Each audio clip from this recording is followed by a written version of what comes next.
स्वागत है आप सभी का आपके अपने YouTube चैनल आइला टॉक्स पर। मित्रों, मैं डॉक्टर इरशाद खानम आज भारतीय संविदा अधिनियम 1872 के अंतर्गत धारा 37 में संविदाओं के पक्षकारों की बाध्यता वाला जो विषय दे रखा है उसके बारे में मैं आपको बताने वाली हूँ। ये वीडियो एक डिमांड पर बनाया गया है। भारतीय संविदा अधिनियम का धारा 37 के वीडियो की डिमांड की गई थी, उसी के लिए ये वीडियो बना है। ये जो कॉन्ट्रैक्ट एक्ट है, एलएलबी के स्टूडेंट के साथ साथ लॉ की जो कंपटीशन एग्ज़ाम की तैयारी कर रहे हैं, न्यायिक परीक्षाओं की जो तैयारी कर रहे हैं, चाहे वो किसी भी स्टेट की हो, सभी के लिए एक कंपलसरी विषय है।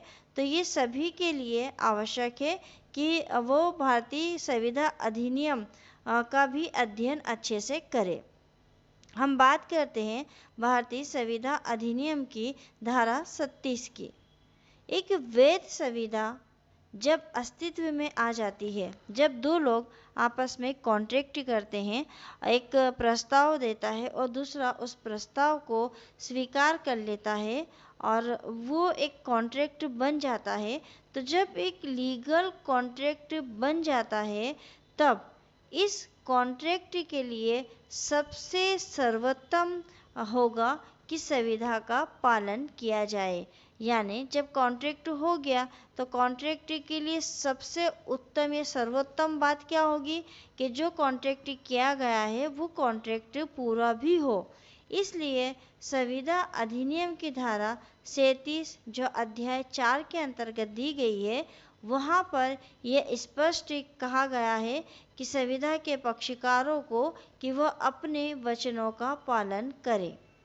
धारा 37 के अंतर्गत एक प्रकार से नैतिक रूप से भी ये इशारा किया गया है कि संविदा के पक्षकारों को संविदा का पालन करना चाहिए।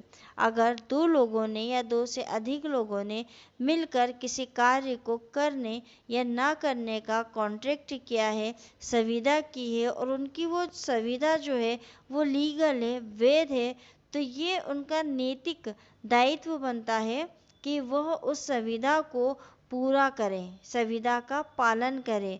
और ये पालन कौन करवाता है? भारतीय संविदा अधिनियम की धारा 37 जो है वो उनको पालन करने के लिए बाध्य करती है। धारा 37 जो है संविदा के पालन के विषय में अध्याय 4 की प्रथम धारा है। इस धारा के अनुसार किसी संविदा के पक्षकारों को अपनी क्रमागत प्रतिज्ञाओं का पालन, जब तक कि ऐसा पालन इस अधिनियम के या किसी अन्य विधि के अधीन माफ़ी योग्य नहीं है, या तो करना चाहिए या करने की पेशकश करनी चाहिए।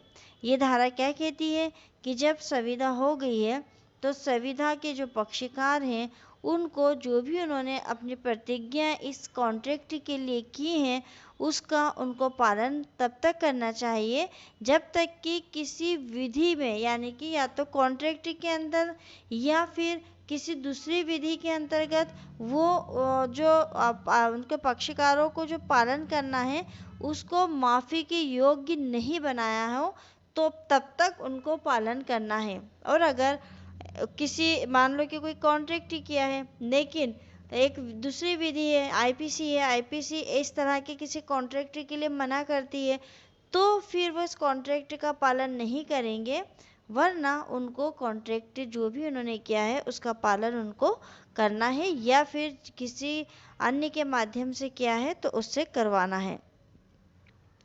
अगला हम देखते हैं कि जो संविदाओं के पक्षकारों की बाध्यता है धारा 37 में, वो क्या कहती है। संविदा के पक्षकारों को या तो अपने अपने वचनों का पालन करना होगा, जो संविदा के पक्षकार हैं, या वो तो क्या करेंगे, जो उन्होंने वचन दिए हैं उन वचनों का वो पालन करेंगे, या करने की प्रस्तावना करनी होगी, जब तक कि ऐसे पालन से इस अधिनियम के या किसी अन्य विधि के उपबंधों के अधीन अभिमुक्ति या माफ़ी ना दे दी गई हो। यानी सीधी सी बात ये कह रहा है कि जो भी कॉन्ट्रैक्ट आपने किया है, उस कॉन्ट्रैक्ट के जो पक्षकार हैं वो उस कॉन्ट्रैक्ट के जो वचन हैं उनका पालन करने के लिए बाध्य हैं। धारा 37 उनको बाध्य करती है कि जो वचन आपने कॉन्ट्रैक्ट में दिया है उसका पालन आपको करना है। आपको माफ़ी तभी मिल सकती है, इस वचन के पालन से अभिमुक्ति आपको तभी मिल सकती है जबकि विधि द्वारा आपको इस तरह का किसी भी वचन का पालन करने से रोका गया हो तो।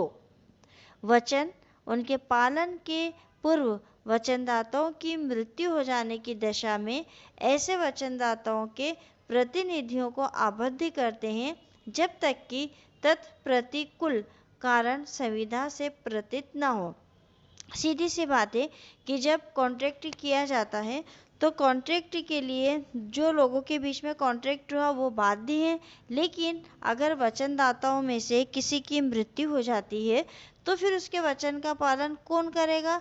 जो भी उसका प्रतिनिधि होगा।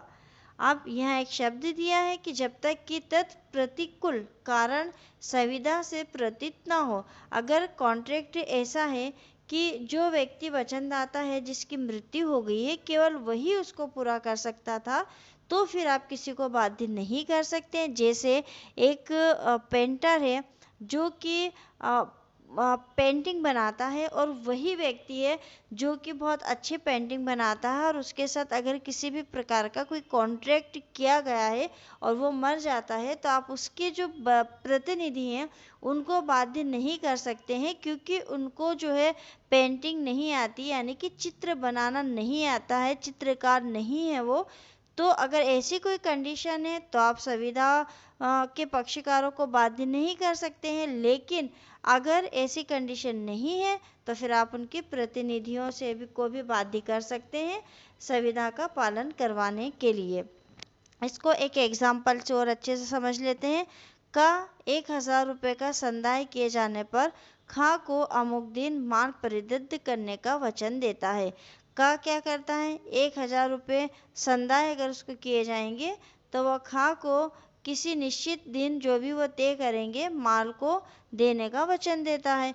का उस दिन से पहले ही मर जाता है। जो माल देने वाला है वो जिस दिन उसको माल देना है उसके पहले उसकी डेथ हो गई।